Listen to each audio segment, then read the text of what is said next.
दादा धर्मराज की जय हो, गदाधारी भीम की जय हो, धनुषधारी अर्जुन की जय हो, नकुल व सहदेव की जय हो।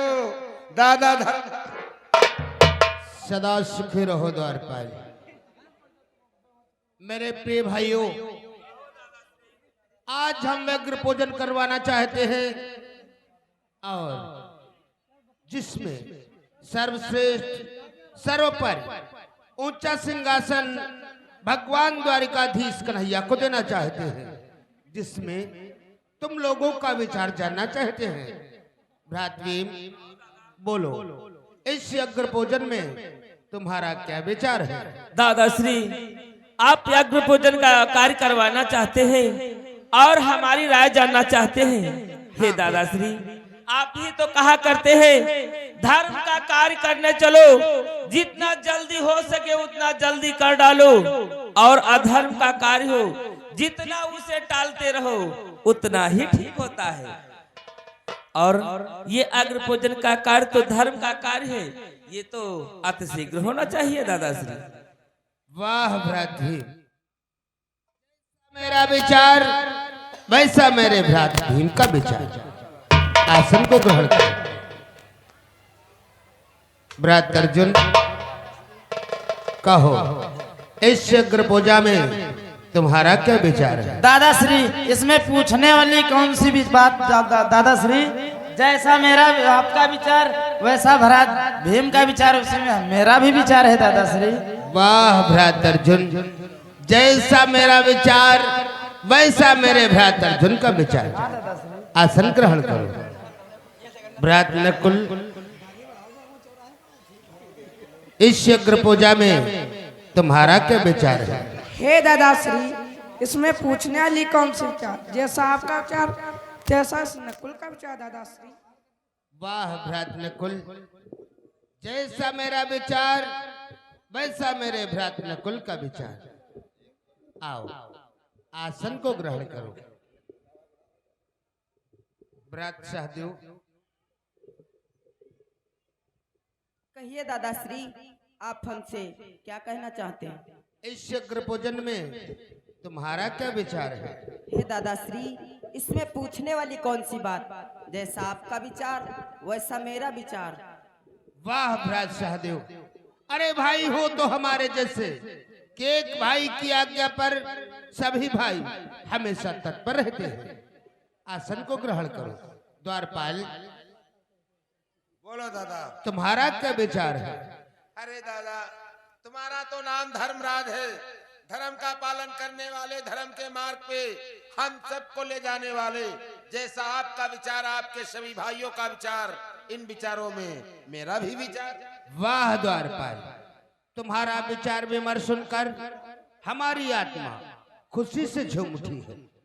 भ्रात भीम, तब तो तुम्हें एक कार्य करना होगा। देखो, दुर्योधन भी अपना भाई है, क्यों ना उसे इस यज्ञ पूजन में सम्मिलित कर लिया जाए। दादाश्री, आपका विचार तो अति उत्तम है, किंतु भ्रात दुर्योधन हम भाइयों से ऐसा दोष रखते हैं, हमारे निमंत्रण को क्या वो स्वीकार करेंगे दादाश्री? अरे भ्रात भीम, अपनों के विषय में कभी ऐसा नहीं सोचते, इसलिए तुम अति शीघ्र भ्रात दुर्योधन के दरबार को जाओ और ये मेरा खुशी का संदेशा सुना करके उसे अपने साथ में लेकर आओ। सदा सुखी रहो। भ्रात अर्जुन, तुम तो भगवान द्वारिकाधीश कन्हैया के परम सखा हो, सत्य कहते हो दादा। इसलिए तुम्हें भी एक कार्य करना है। वो कौन सा कार्य दादा? तुम अभी और इसी वक्त द्वारिकापुरी को जाओ, भगवान श्याम सुंदर से मेरा निवेदन करना और उन्हें अपने साथ में लेकर आना। ठीक है दादाश्री, जाते जाते मेरा प्रणाम स्वीकार। यशस्वी भव।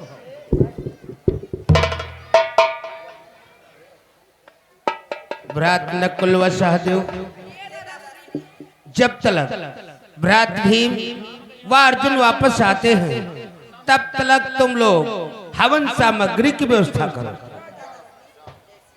द्वारपाल, हवन सामग्री में कौन कौन सामान लगती है? तुमको नहीं पता है? हमको नहीं पता है। अरे बस वही सिस्टम, सब लवान कपूर अगरबत्ती जयफल और जटा नारियल ये सब लेके आओ, जाओ। अरे नहीं द्वारपाल, उसे जटा नारियल बोलते हैं। हाँ जाओ, सदा सुखी रहो।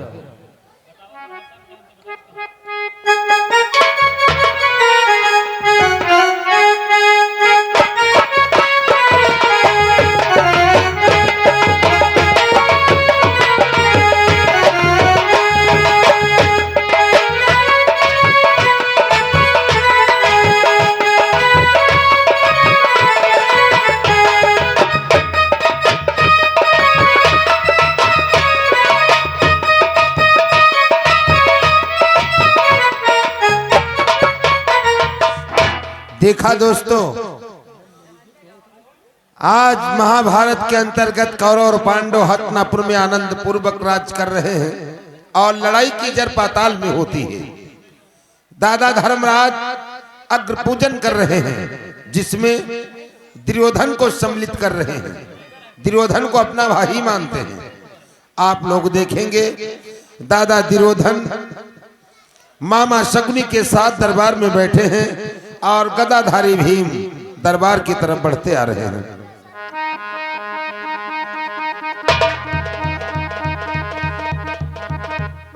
दादा दुर्योधन की जय हो, गांधा नरेश शकुनी की जय हो, दादा दुर्योधन की।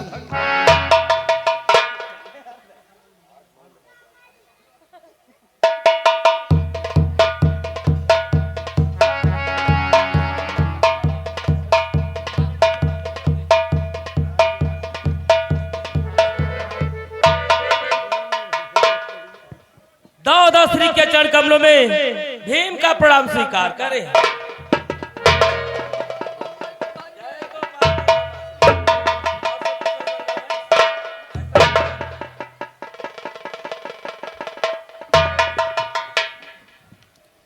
आओ भ्रात भीम, द्रोधान के दरबार में आपका स्वागत है। कहो आज हमारे दरबार में किस हेतु आगमन हुआ है, क्या कारण है? दादा श्री, हम आपके पास एक महत्वपूर्ण सूचना लेकर के आए हैं। कहो कौन सी सूचना लेकर द्रोधान के दरबार के मध्य आए हो, शीघ्र प्रकट करो। हमारे दादा धर्मराज जी ने अग्र पूजन का आयोजन किया है, जिसमें सम्मिलित होने के लिए आपको मैं अपने साथ ले जाने के लिए आया हूँ। दादा क्या भ्रात धर्मराज ने यज्ञ पूजन का अनुष्ठान किया है? हाँ भ्रात। अरे तो अति उत्तम बात है। और उस यज्ञ पूजन में द्रोधान को भी सम्मिलित करना चाहते हैं। हाँ भ्रात। अगर ऐसी बात है, आप मुझे लेने के लिए आए हैं, तो आप आसन को ग्रहण करो। मैं मामा श्री से कुछ विचार विमर्श करके आपके साथ चलता हूँ। अच्छी बात है भ्राता। मामा श्री, कहो भांजी, क्या कहना चाहते हो? देखो भ्रात धर्मराज ने एक यज्ञ पूजन का अनुष्ठान किया है और उस यज्ञ पूजन में मुझे भी सम्मिलित करना चाहते हैं। भ्रात भीम मुझे लेने के लिए आए हैं। बोलो मैं उस यज्ञ पूजन में जाऊं अथवा नहीं? क्या कहा भांजी?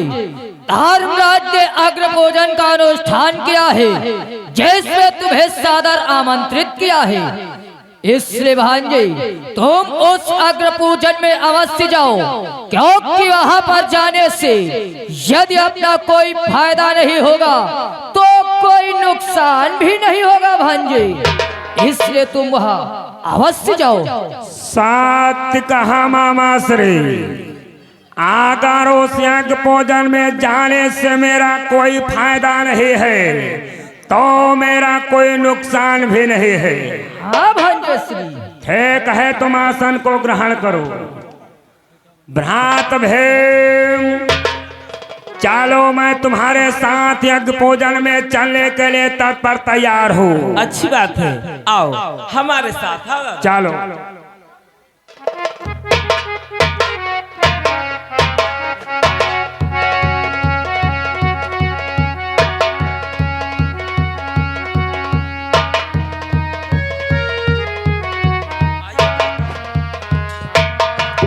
ठहर जाओ भ्रात भी।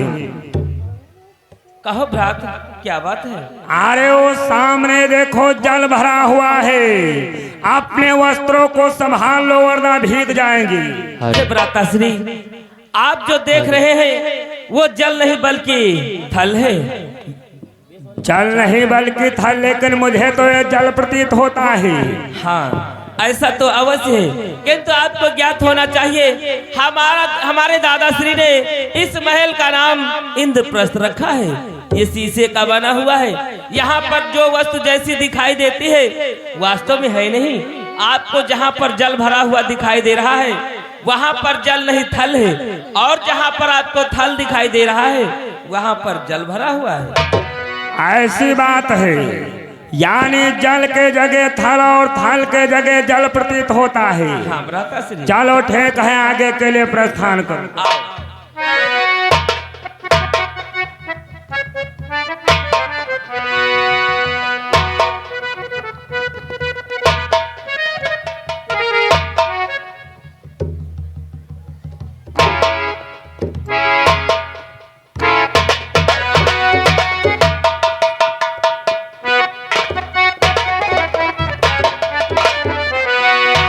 चकाचौंध से महल का बिगड़ गया सब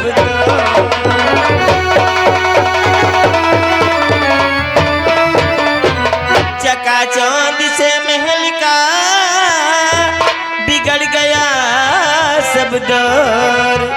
अंधे की औलाद है सूझे कैसे ठोर।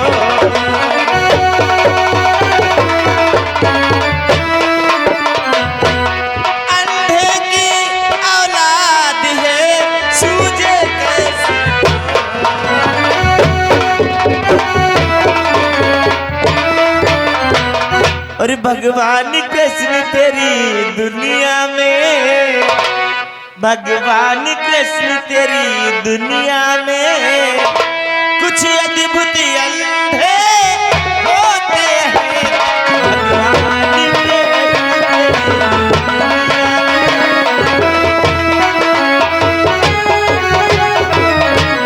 भगवान कृष्ण तेरी दुनिया में कुछ अद्भुत अंधे होते हैं। भगवान के हुए नैनवान,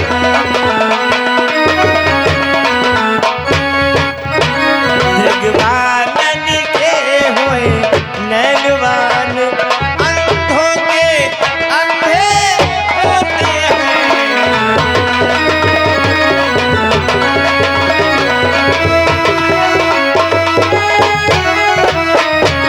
भगवान के हुए नैनवान अंधों के अंधे होते हैं।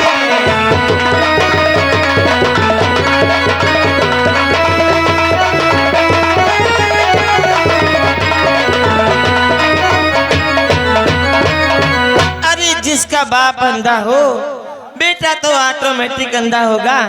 अंधे के पुत्र अंधे होते हैं, अंधे के पुत्र अंधे होते हैं, अंधे के पुत्र अंधे।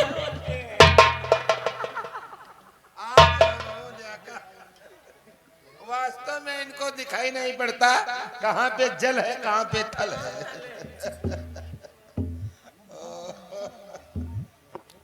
या परमात्मा, अगर आज मेरा पिता अंधा ना होता तो शायद आज मुझे शब्द सुनने को नहीं मिलता।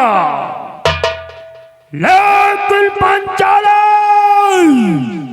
आपने जवान को लगाम दे कि द्रौपदी तूने कर दिया यह मेरा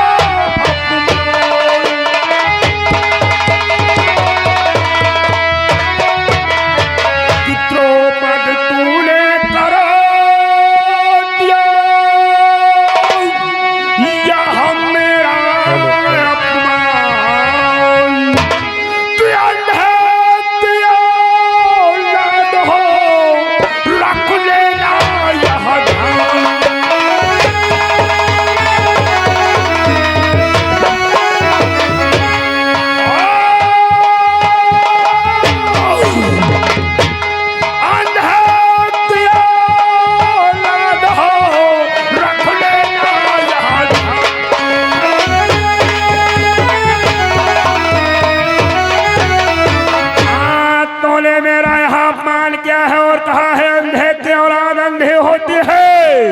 अरे क्या जिसका बाप अंधा हो उसकी संतान भी अंधी हो सकती है।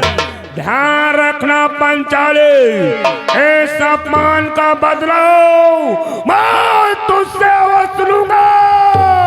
अरे जा यार, जा दिखाई तुमको नहीं पड़ता, आंखें हम लोगों को दिखा रहे हो। भ्रात भैम क्यों नहीं पंचाली को समझा रहे हो? अरे समझा लो इससे, वरना मेरे हाथों से अनर्थ हो जाएगा। पंचाली चलो शांत हो जाओ भ्राताश्री। हे दादा कि तुम शांत रहो, भ्राताश्री कि तुम शांत रहो, मत क्रोध करो। ये हंसी की सारी बातें हैं तुम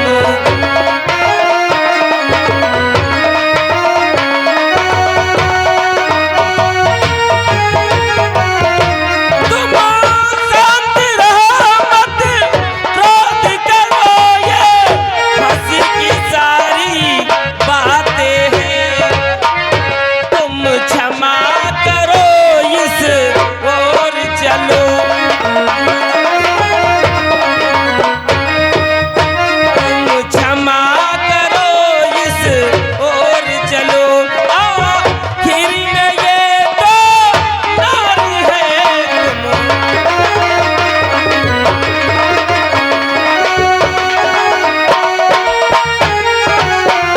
तुम क्षमा करो, इस ओर चलो।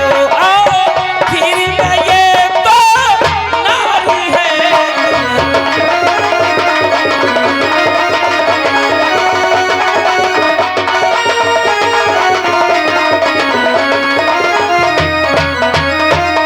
शांत हो जाओ दादाश्री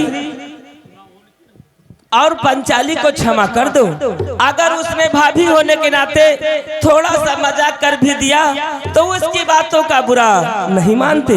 और फिर ये तो स्त्रियां हैं, ये नहीं समझती कौन सी बात कब बोलनी चाहिए अथवा नहीं, जो भी मुंह में आता है बक देती है। अगर उसकी बातों का आपको बुरा लग गया है तो मैं आपसे क्षमा चाहता हूँ दादा। चलो ठीक है भीम, अगर ऐसी बात है तो आओ आगे के लिए प्रस्थान करो। चलो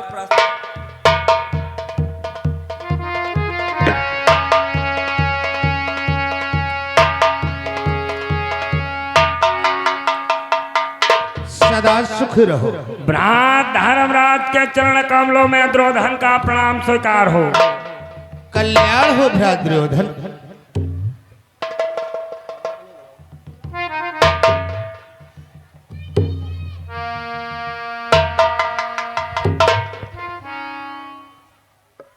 आओ भ्रात दुर्योधन, आसन को ग्रहण करो।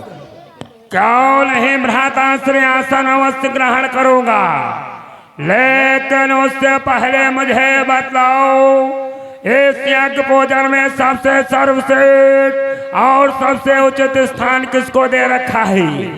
भ्रात दुर्योधन, इस यज्ञ पूजा में सर्वश्रेष्ठ सर्वोपरि ऊंचा सिंहासन भगवान द्वारकाधीश कन्हैया को दिया है। वाह धर्मराज, ये तुमने बहुत अच्छा किया है।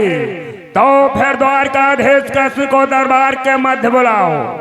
अवश्य, वो देखो सामने से भगवान द्वारकाधीश कन्हैया का रथ आ रहा है। बोले यशोदा नंदन की।